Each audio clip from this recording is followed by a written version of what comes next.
Boa noite, pessoal. Eu sou a Ellen, do canal Inen Gomes, e estamos aqui iniciando as lives, né? As lives semanais que tem o tema para falar um pouquinho sobre a questão da divulgação do conhecimento, a importância do conhecimento na vida das pessoas, né? De que forma o conhecimento ele pode provocar uma transformação nas nossas vidas, fazer, né, com que através do conhecimento adquirido a gente consiga desenvolver melhor as nossas atividades enquanto cidadãos e efetivar a garantia dos nossos direitos. E hoje eu estou aqui com o Pedro, nosso convidado, que é professor da Cândido e é meu colega de mestrado do NEP-DH da UFRJ. Bem-vindo, Pedro. Obrigado, Ellen. Obrigado pelo convite. É um prazer, é uma honra estar aqui conversando com você e com o seu público um pouquinho sobre o meu objeto de pesquisa nesse evento, nessa live Debate com a Academia. Se precisar de mim, estamos às ordens. E hoje o nosso objeto de estudo, né, a nossa proposta foi justamente esse título que a gente consegue ver, que é a questão dos não nacionais e os direitos humanos. E aí vamos fazer uma conversa, um bate-bola, aqui, um diálogo bem informal, bem construtivo, abordando e relacionando aí a questão da evolução histórica dos desafios atuais dos não nacionais dentro dos direitos humanos, especificamente recortado dentro da realidade brasileira. E aí, gente, me apresento, coloco meu e-mail para vocês, quem tiver interesse, entrar em contato comigo posterior, a gente estou às ordens, o que vocês precisarem, como eu puder ajudar, conversando, com textos, com dicas, o que vocês precisarem, estou às ordens, o e-mail está aí. E aí o horário e o dia da nosso bate-papo hoje, aqui nesse exato momento, minha formação. Então, gente, sem mais delongas, vamos começar. E aí já circunscrevendo o nosso estudo dentro dos não nacionais. E aí a gente, ao longo do nosso debate, a gente vai falar da questão dos não nacionais, da diferença para os estrangeiros, tudo inserindo dentro dessa lógica dos direitos humanos pós-contemporâneo.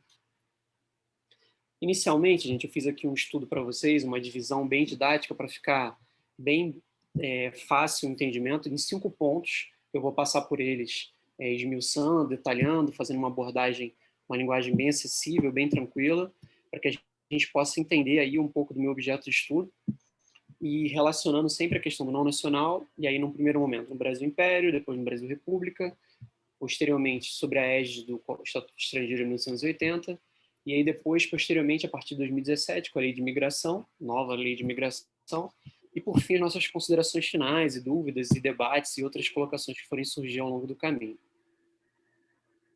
Gente, a gente vai começar a tratar do nosso tema, e nada melhor do que essa foto para já começar a nos inspirar, para que a gente já possa beber dessa fonte e começar a entender a gravidade do problema, começar a perceber o quão sério é esse estudo dos não nacionais, das migrações, das emigrações, das imigrações.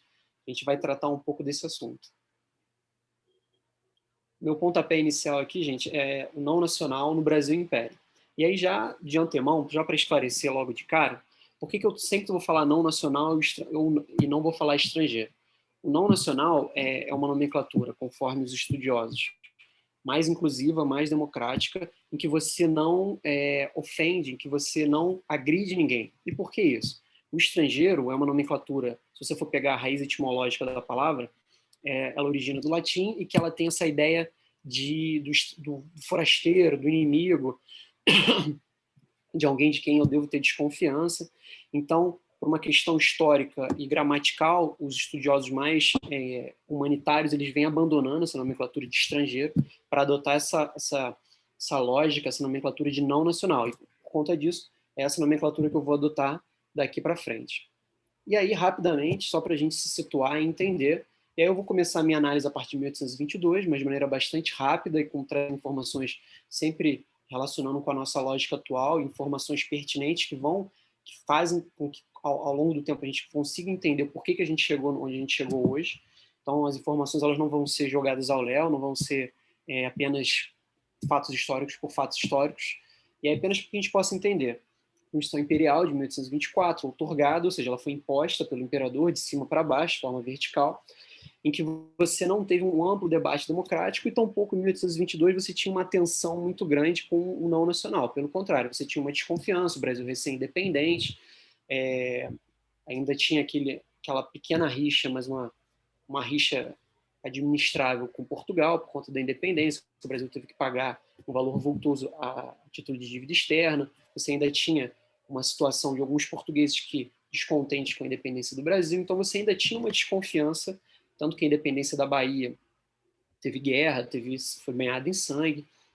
A gente acha que muitas vezes a nossa independência foi pacífica, mas não foi. Existem muitos episódios, sobretudo em 1822, que mostram que realmente a gente precisou lutar pela nossa independência. E por conta desse contexto, você tinha uma desconfiança da pessoa que não era brasileira.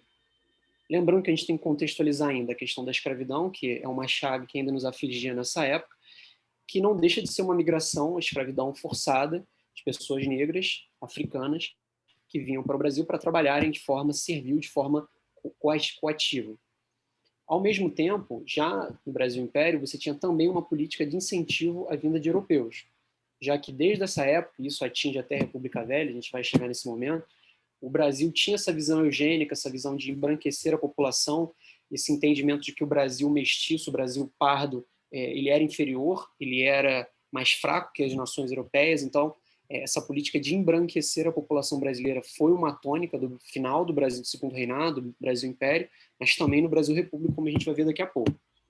Mas vejam, ao mesmo tempo que eu tinha uma política ambígua, em que eu incentivava a vinda de europeus, sobre um falso discurso, sobre um lamentável discurso de embranquecer a população, eu, ao mesmo tempo, por meio da Lei de Terras de 1850, eu dificultava sobremaneira a aquisição de propriedade pelos não nacionais. Pelo contrário, para você adquirir terras no Brasil, conforme a Lei de Terras de 1850, você tinha que se tornar brasileiro, você tinha que se adquirir a nacionalidade brasileira. Então vejam que o não nacional no Brasil Império, claro que aqui eu estou fazendo um recorte bem rápido, uma síntese, sendo bem sucinto, estou amarrando bem rapidamente só por conta do nosso tempo, mas isso aqui é um tema muito vasto, muito rico, que daria por si só uma dissertação, uma tese de doutorado, mas apenas para a gente entender o cenário. Uma Constituição outorgada, uma Constituição vertical, leis pouco democráticas da época, ainda o regime de escravidão, um discurso de embranquecer, um discurso eugênico para a vinda de europeus. Então você tinha esse cenário, que não é um cenário bom, para o não nacional estar no Brasil nesse momento.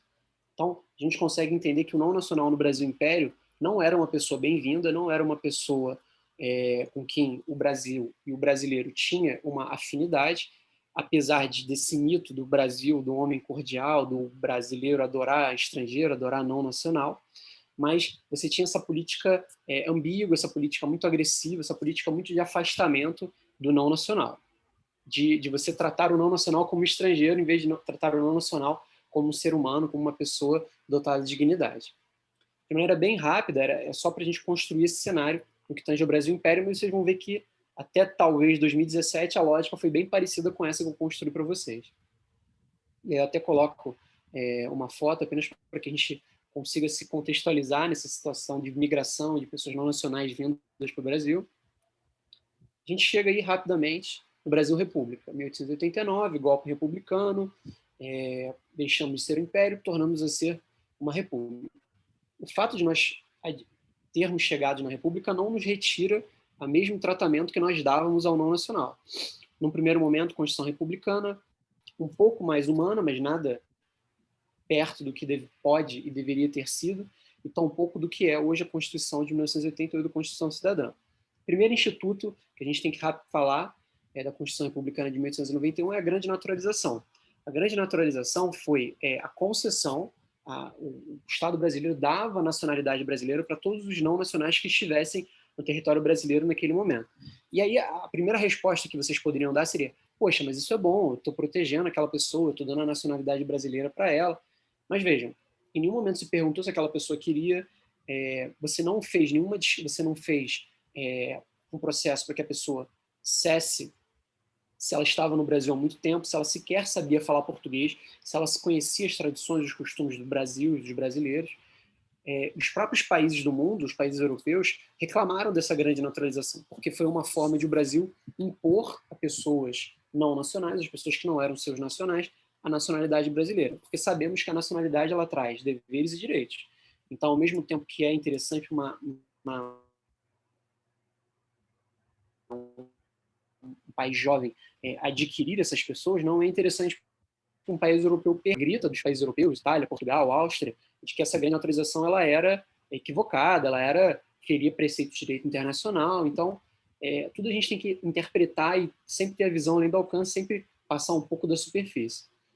Mas vejam, nessa época, o não nacional ainda era interpretado como estrangeiro, ou seja, aquele a quem eu devo temer, aquele de quem eu devo desconfiar, é o forasteiro, é o inimigo, é alguém que vai me agredir, é alguém que vai roubar os postos de trabalho dos brasileiros. Então, vejam que a lógica do Brasil, no Brasil Império, na República Velha, e até o Estatuto do Estrangeiro, e depois, sempre foi de entender o não nacional como alguém que deve ter menos direitos que o brasileiro. O brasileiro deve ter prioridade.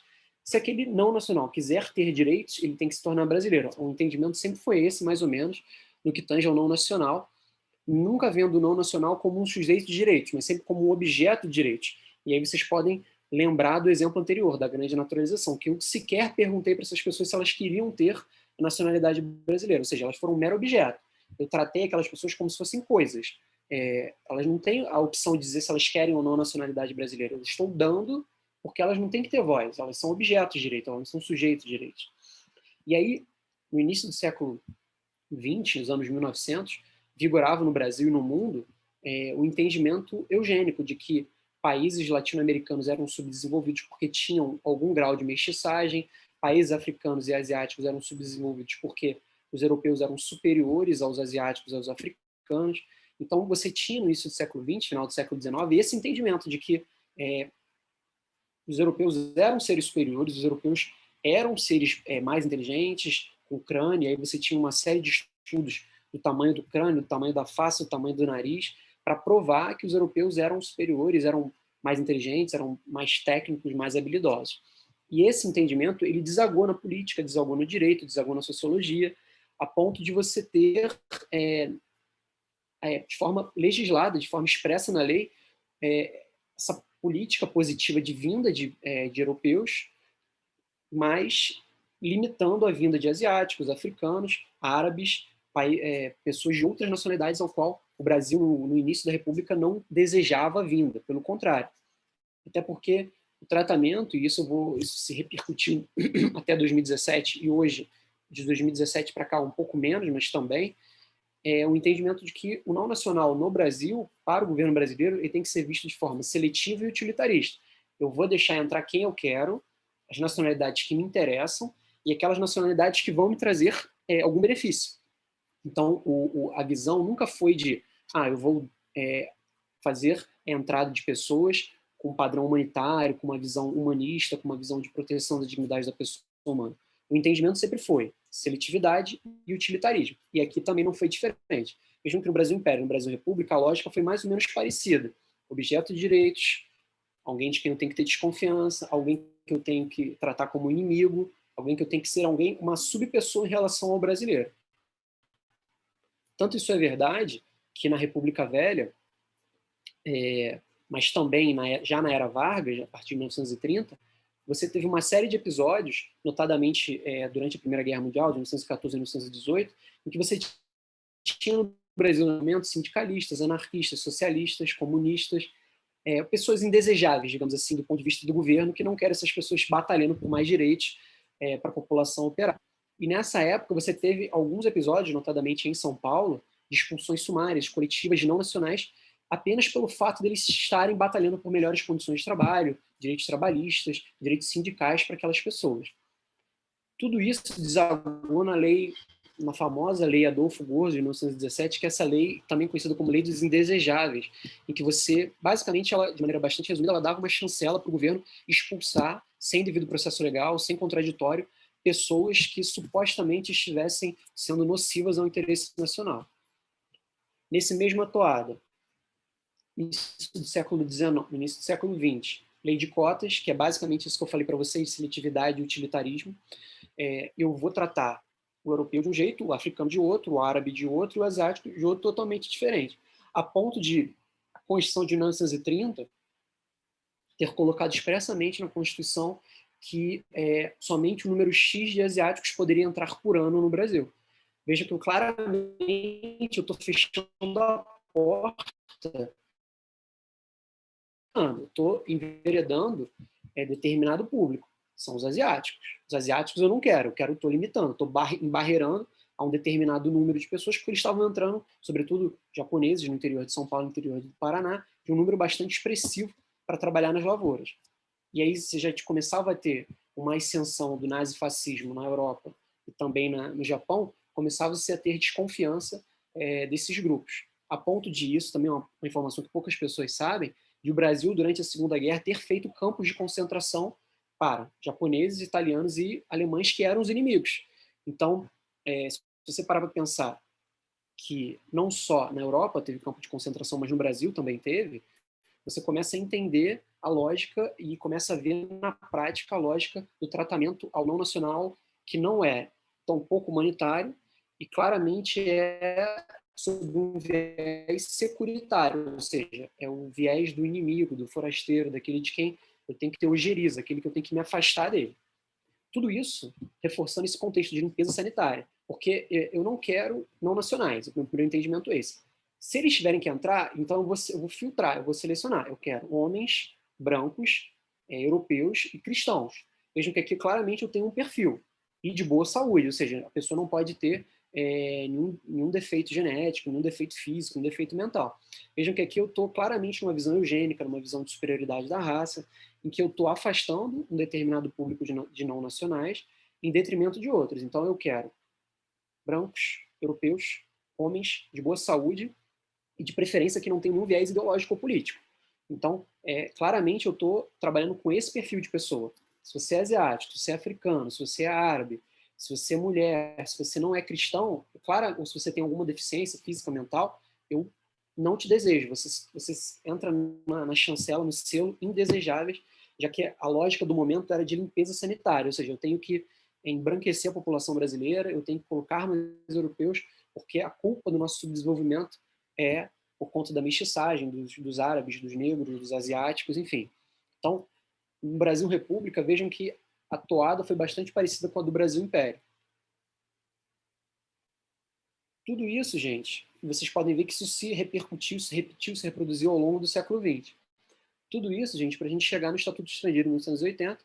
E aí, eu falo para vocês que até o Estatuto Estrangeiro eu tive algumas leis que tratavam sobre o não nacional, todas elas com esse viés securitário, de viés de desconfiança, que não trabalhavam com essa lógica dos direitos humanos, essa lógica humanitária, que deve ser a regra, que é o ideal, que é um momento interessante que a gente tem que trabalhar.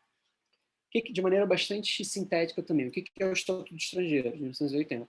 É uma lei que hoje já está revogada, que ela era basicamente inspirada na segurança nacional. E aí a gente tem que contextualizar essa lei. Regime da ditadura militar no Brasil, Guerra Fria nos Estados Unidos e na União Soviética, ou seja, Guerra Fria no mundo, mas a Guerra Fria entre Estados Unidos e União Soviética, esse governo Ronald Reagan nos Estados Unidos, ou seja, esse reavivamento da Guerra Fria, que já estava no seu declínio, já estava na sua parte final, mas foi esse o espírito que orientou o Estatuto Estrangeiro em 1980. Vejam, nomenclatura estrangeiro, que é uma nomenclatura que a gente já falou, tem que ser varrida para debaixo do tapete, em que você vê novamente o inimigo. E aí você ainda adiciona uma outra camada de inconstitucionalidade, de violência ao não nacional. Porque o artigo 2º do Estatuto Estrangeiro já revogado, ele falava expressamente que os estrangeiros não poderão ou não deverão concorrer no mercado de trabalho com os brasileiros, já que a preferência para os postos de trabalho é dos brasileiros e não dos não nacionais. Então vejam que, além da lógica do inimigo, do forasteiro, de você limitar a entrada, de você não desejar a vinda de determinados públicos, você ainda traz essa lógica de que você não é desejável aqui porque você está roubando o posto de trabalho do brasileiro, que a gente sabe que não é verdade, a gente até vai falar mais adiante, já que não é simplesmente uma troca, entra um não nacional, sai um posto de trabalho no Brasil. A gente sabe que não é bem assim. Tudo isso para a gente se situar, entender que o não nacional ele era entendido como um caso de polícia. Ou seja, deu algum problema com o não nacional, eu não vou pensar uma política pública voltada à visão democrática dele. Eu vou ou expulsá-lo, ou prendê-lo, ou restringir algum direito, a ponto de o próprio Estatuto Estrangeiro de 1980 impedir, vedar que os não nacionais, por exemplo, se sindicalizassem, participassem de protestos, de passeatas, porque a gente sabe que é claramente inconstitucional, ilegal, já que a todos tem que ser franqueado o direito de liberdade de expressão, o direito de livre manifestação das ideias, enfim. Todo esse contexto securitário, violento, agressivo que regia o Estatuto Estrangeiro nos anos 80. E aí já na Lei de Imigração de 2017, que foi uma lei que demorou bastante para ser criada, tendo em vista que já no governo Collor, já desde 1980, já se falava que era necessária uma lei de imigração. E somente em 2017 que essa lei passou e adentrou no nosso ordenamento jurídico. E aí vejam que aqui eu tenho um novo momento, eu tenho um novo olhar, que já foi toda uma pressão internacional para o Brasil mudar a sua normativa, porque já estava bastante defasada. Veja, a gente está em 2017, o Estatuto Estrangeiro de 1980, a Guerra Fria, sequer imaginava a internet, sequer imaginava as trocas rápidas, a fácil circulação de pessoas ao redor do mundo, como temos hoje. Então vejam que já estava bastante desatualizado o Estatuto Estrangeiro de 1980, a ponto de ter sido revogado pela Lei de Imigração de 2017, que é interessante, tem dispositivos muito legais e trabalha com essa lógica humanitária, já que o não nacional, e aí a Lei de Imigração ela trabalha com essa lógica do não nacional e não com a lógica do estrangeiro, ela trabalha com a lógica humanitária e não com a lógica securitária. Então vejam que aqui eu estou reinterpretando, ressignificando a figura do não nacional, já que agora ele não é mais visto como questão de polícia, ele é visto como questão de política pública, ou seja, o que eu tenho que fazer para inserir aquele não nacional, para que ele possa ter uma acolhida, possa se proteger, possa trabalhar e possa gerar frutos também para o Brasil, porque muitas vezes as pessoas acham que o estrangeiro, que o não nacional, ele é um fardo, ele é um peso morto. Muitas vezes não, ele vem para agregar, ele vem para empreender, ele vem para criar empregos, ele vem para gerar riquezas, enviar riquezas para o seu país e para a sua família que ficou no seu país de origem. Então, vejam que esse momento é um momento de esperança que nós temos para a figura do não nacional, que no Brasil hoje, infelizmente, até 2017, era bastante maltratado, era bastante não tão bem desmiuçado quanto deveria. E aí, nesse sentido, tudo bem até aqui, gente? Vocês estão tranquilos? Estão com alguma dúvida? Ellen, tudo tranquilo? Tá me ouvindo bem? Então, beleza. Então, vou dar continuidade. Show de bola. Então, gente, essa lógica internacional influenciou enormemente a figura do não nacional dentro da Lei de Imigração de 2017. Todo esse momento auspicioso para a evolução do não nacional dentro desse momento dos direitos humanos, valor humanitário e, pelo menos, abandonando, se eu não posso falar totalmente, mas pelo menos em parte, o padrão securitário para a gente adotar aí o padrão humanitário. E aí as nossas bandeiras, essa questão dos não nacionais, os países. Pedro, Nossas considerações finais, gente. Desculpa te Pode falar, interromper. Em relação à lei de migrações, eu fiquei me perguntando se essa nova lei impactou a acolhida dos haitianos, sírios e venezuelanos. Bacana pergunta, Ellen. Muito boa. Vou até voltar aqui os slides para a gente recapitular isso. Vejam, a Lei de Migração de 2017, ela foi muito boa, apesar de algumas críticas que nós podemos fazer a ela, bem como o seu decreto regulamentador, que é o 9199 de 2017, foi uma lei que revolucionou, deu uma guinada de 180 graus na questão das migrações. Temos críticas? Temos críticas. Precisamos melhorar a lei? Precisamos melhorar a lei, beleza. A questão dos sírios, cada um foi por um motivo diferente. Os sírios foi por conta de uma guerra civil, e aí os sírios, muitos sírios vieram para o Brasil, apesar de não ter sido a principal porta de entrada, até por conta da distância, mas até por conta de uma questão de ter vindo muitos sírios no início do século XX, ao longo da primeira metade do século XX.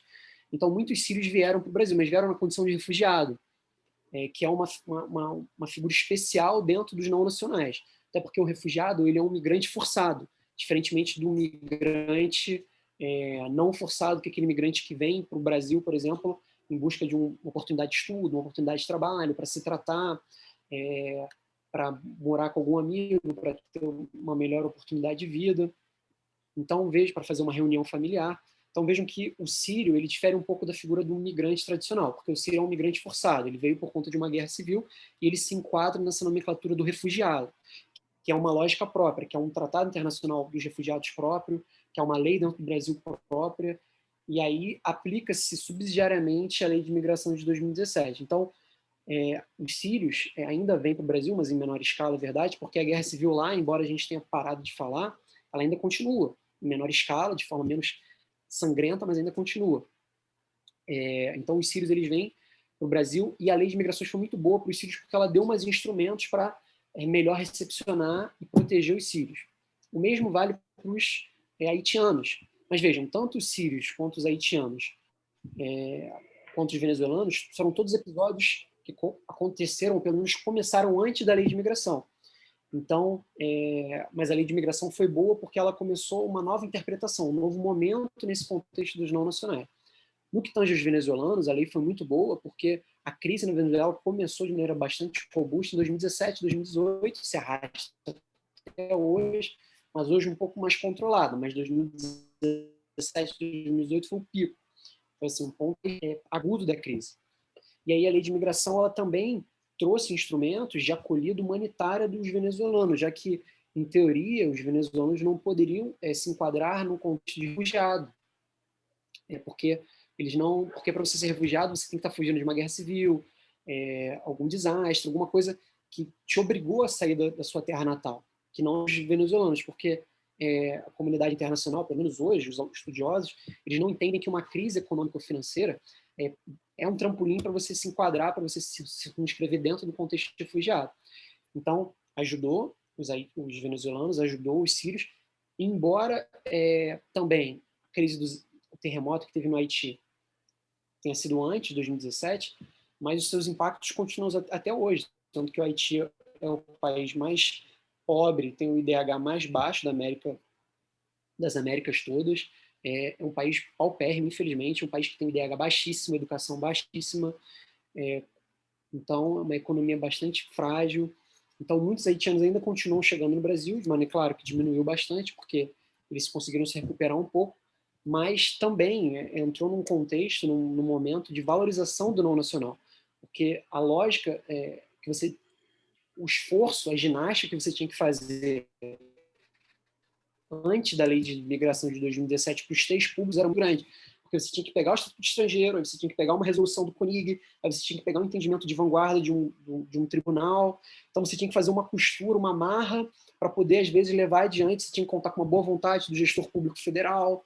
Então, isso tudo meio que foi, não totalmente, mas em parte, pelo menos, deixado um pouco de lado com a lei de migração de 2017, que trouxe esse ar mais renovado, trouxe esse momento humanitário de valorização do não nacional enquanto um sujeito internacional de direitos humanos, não mais como um objeto de direitos, como foi sempre a lógica tradicional do direito brasileiro desde a independência até 2017. Apesar de algumas iniciativas valorosas de alguns tribunais, alguns gestores públicos, alguns entendimentos esparsos, mas faltava um fio condutor, faltava uma espinha dorsal para melhor proteger e melhor tutelar os não nacionais e vê-los como sujeitos de direitos e não como objetos de direito.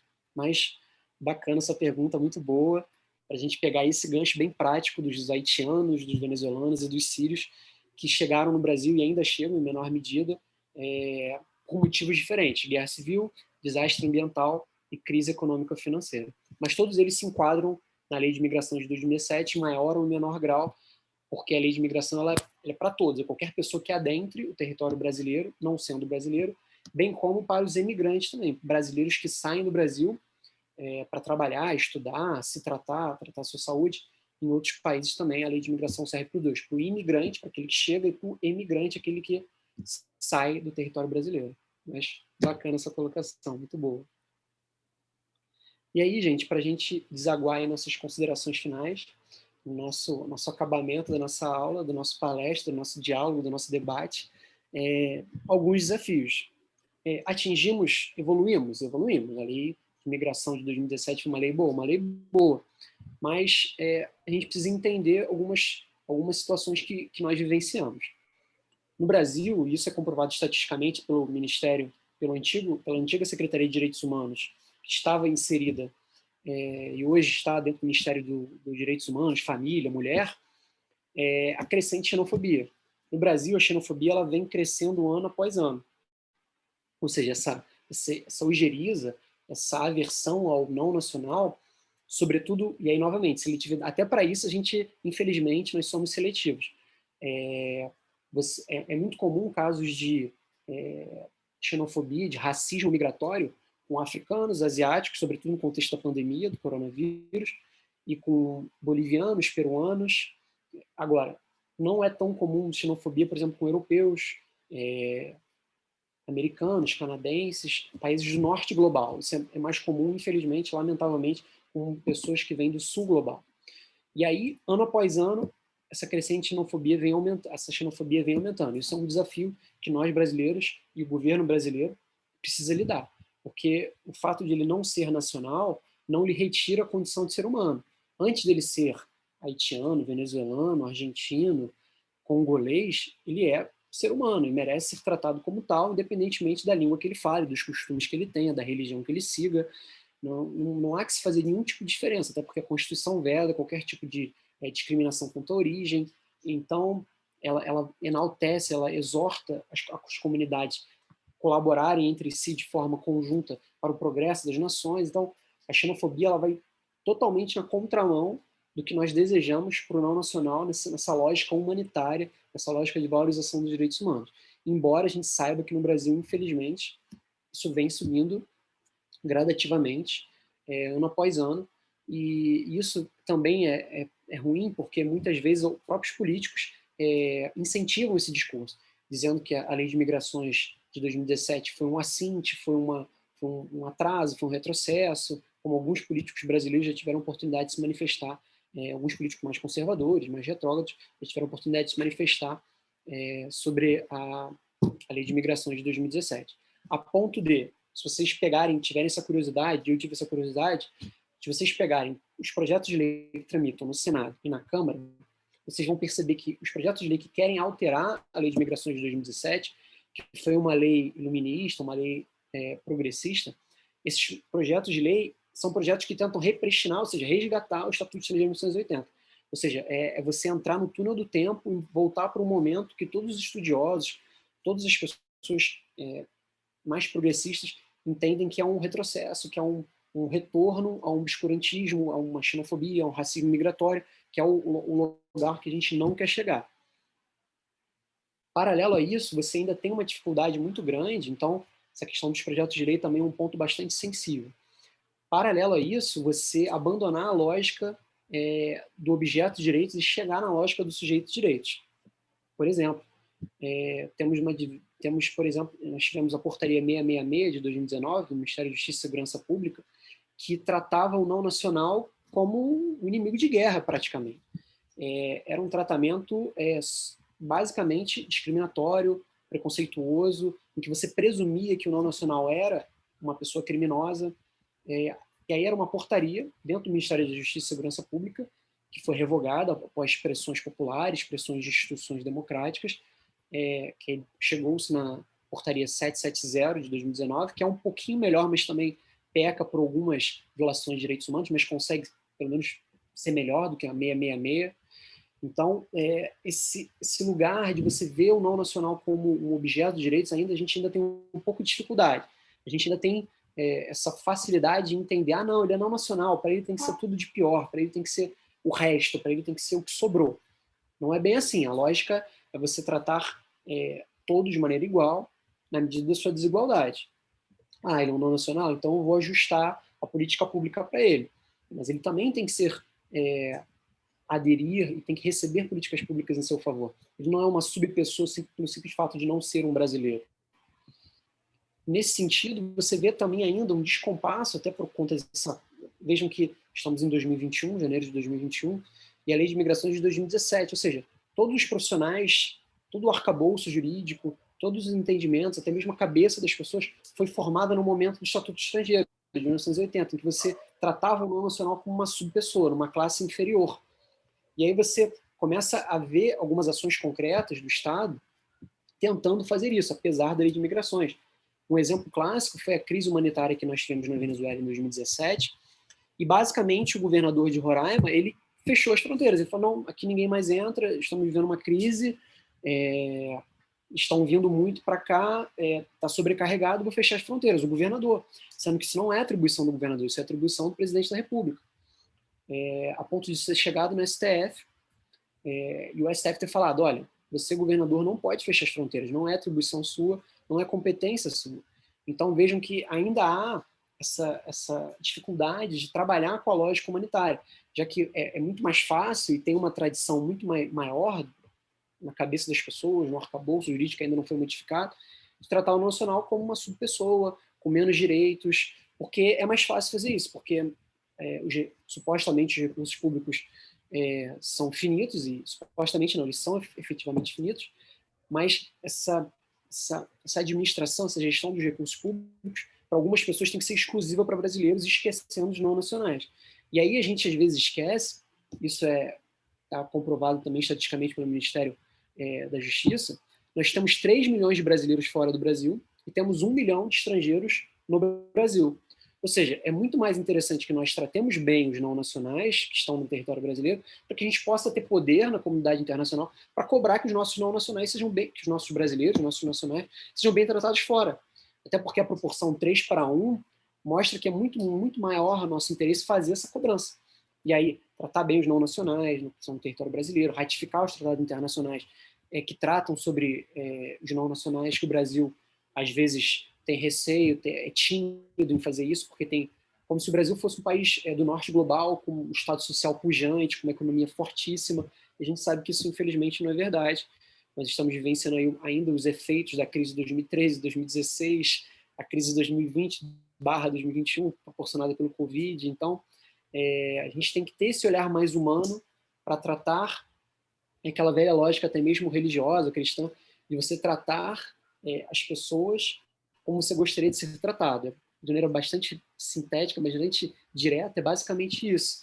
E você tratar bem os não nacionais que estão no território brasileiro para você poder cobrar. Olha, tem um brasileiro nos Estados Unidos, eu não quero que ele seja deportado, que nem bicho, que ele venha como se fosse uma carga, eu não quero que ele seja separado do filho dele, eu quero que ele seja tratado como um ser humano. Se ele eventualmente violou o ordenamento jurídico norte-americano, que ele seja tratado com dignidade, que ele seja devolvido para o território brasileiro de maneira humana, de maneira cuidadosa, e não como se fosse um objeto, uma carga. Então, vai muito nesse sentido de proteção, de se tratar o próximo como você gostaria que você fosse tratado.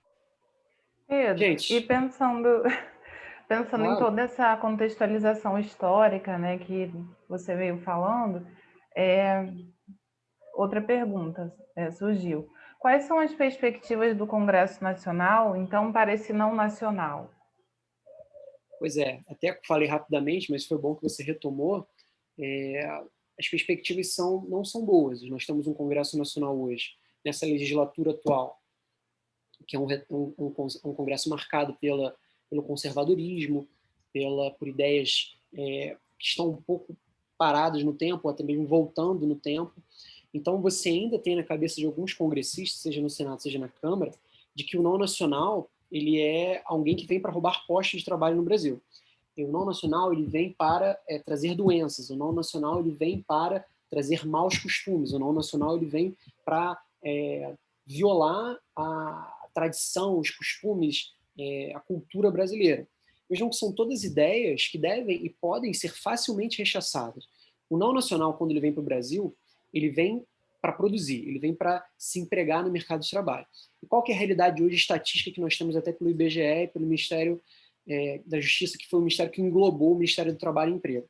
Os não nacionais, sejam documentados ou indocumentados, sobretudo hoje no Brasil, nessa crise violenta que nós estamos vivendo de 14 milhões de desempregados, conforme a estatística de hoje do IBGE, nós temos hoje um contexto de subemprego e de emprego informal, sobretudo para os não nacionais e sobretudo para os não nacionais indocumentados. Então, você tem esse contexto em que os não nacionais eles não vêm para roubar postos de trabalho de brasileiros, eles não vêm para concorrer com brasileiros, porque muitas vezes eles vêm para fazer trabalhos que os brasileiros não querem fazer, eles vêm para empreender, eles vêm para trabalhar em subempregos, eles vêm para trabalhar no mercado informal, em bicos.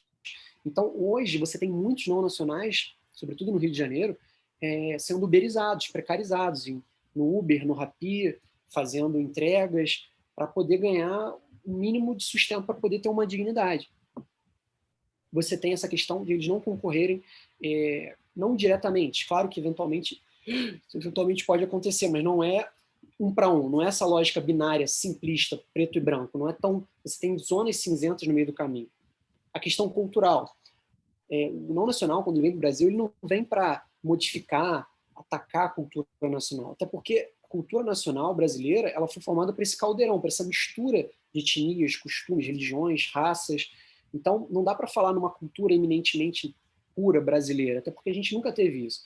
A gente sempre foi marcado por essa antropofagia de você... A própria modernismo brasileiro, Semana de Arte 22, foi marcada por isso. E você trazer o que não vem, o que não é brasileiro, misturar com o brasileiro e produzir algo, um terceiro gênero. Então, também não é verdade que essa ideia de cultura é atacada, é violada. Então, o mercado de trabalho não é diretamente atacado, a cultura não é violentamente afrontada. A questão das doenças. Esses não nacionais eles passam por controles alfandegários, controles sanitários. Muitas vezes são os brasileiros que passam doenças para eles e não o contrário. Claro que eventualmente isso pode acontecer, mas não é a tônica, isso não vai desaguar numa pandemia, numa morte em massa de brasileiros. Então, esses argumentos eles começam a ser desconstruídos e a gente começa a perceber que eles são muito mais preconceituosos, xenófobos, racistas, migratórios, do que propriamente com algum fundamento mais robusto, com algum fundamento mais firme, mais forte. Como falei, os não nacionais eles representam hoje basicamente 1 milhão de pessoas, um pouco menos de 1 milhão de pessoas.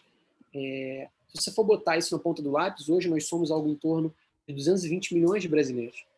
1 milhão perto de 220 milhões é muito pouco. E se você entender que eles estão espraiados, espalhados pelo Brasil todo, vocês vão perceber, nós conseguimos perceber que não é uma sobrecarga em uma cidade, em um estado. Eles estão espalhados em vários estados, até a política brasileira de recepção de não nacionais é de espalhar justamente para que ninguém se sinta prejudicado, ninguém sobrecarregado. Então veja que você tem lógicas que são discursos repetidos às escâncaras sem o devido vagar, sem o devido reflexão de se aquilo efetivamente é verdade, se aquilo efetivamente corresponde a 100% da realidade. Então, o argumento econômico, de que eles pesam... Então, já falei 4 argumentos, o 5º argumento. O argumento econômico, de que eles pesam o estado do bem-estar social brasileiro, o welfare state. Vejam, o estado brasileiro, infelizmente, é um estado economicamente não tão forte quanto os estados do norte global. É um estado que não tem um estado social forte, infelizmente. Se você for comparar com os estados, por exemplo, França, Itália, que são estados de bem-estar social bastante bem construídos, bastante delineados, o Brasil não tem essa proteção social toda. O estado de bem-estar social que nós temos é muito raso, muito superficial, de maneira que os não nacionais eles não são o fardo do ponto de vista econômico. Eles não tiram, do ponto de vista da assistência social, vagas de brasileiros. Pelo contrário, muitas vezes eles têm suas pequenas vendas, seus pequenos negócios, produzem, empregam pessoas, assinam carteira de trabalho de outras pessoas, de brasileiros, muitas vezes. Então, esses 5 argumentos, trabalhista, cultural, sanitário, econômico e social, muitas vezes eles caem por terra com uma análise um pouco mais aprofundada do tema. Isso tudo, infelizmente, aí eu fiz toda essa construção, Eren, para chegar na sua pergunta. Chega de maneira bastante simplista, de maneira bastante direta dos nossos congressistas. Os nossos congressistas reproduzem discursos da década de 70, década de 60, de que, não, o estrangeiro rouba emprego, o estrangeiro pesa um fardo, o estrangeiro machuca a nossa cultura, o estrangeiro traz doenças, então ele tem que ser expulso, ele tem que ser rechaçado do território nacional. Só que é muito mais rico, muito mais complexo que isso o problema. Você não tem um problema complexo sendo respondido, você não consegue responder esse problema complexo de uma forma simples, você tem que problematizar, você tem que trazer outros elementos, você tem que entender que o não nacional ele não é só um não nacional, você tem que fazer uma leitura transversal. Ele é um não nacional, mulher, negra, da religião muçulmana. Ele é um não nacional asiática, da religião sintoísta chinesa. Ele é um não nacional que está numa situação de análoga à escravidão, porque ela foi vítima de sequestro internacional de pessoas. É uma não nacional que está num contexto de prostituição forçada. É um não nacional que veio fugido do seu país, mas ele não consegue se enquadrar nem no refúgio e nem em qualquer outro instituto, no asilo político, por exemplo. Então vejam que é um tema muito rico, muito complexo, e que não é simplista e que muitas vezes, infelizmente, falta aos nossos congressistas um olhar mais humano, um olhar mais técnico para entender que o problema não é simples. Se o problema não é simples, você não consegue resolver com respostas simples. Você tem que investigar, aprofundar, verticalizar. Respondi? Tudo certo? Tudo certo, Pedro. Aprendi bastante com a nossa live de hoje. Tenho certeza que o público também está gostando bastante e vão surgir muitas perguntas. Então, eu quero te agradecer. Muito obrigada por ter participado, por ter aceito o convite. Tá? E fica aberto aí a agenda, né? O convite para próximas vezes. Tá bem? Legal, bacana. Pode contar comigo. Se precisar, às tuas ordens.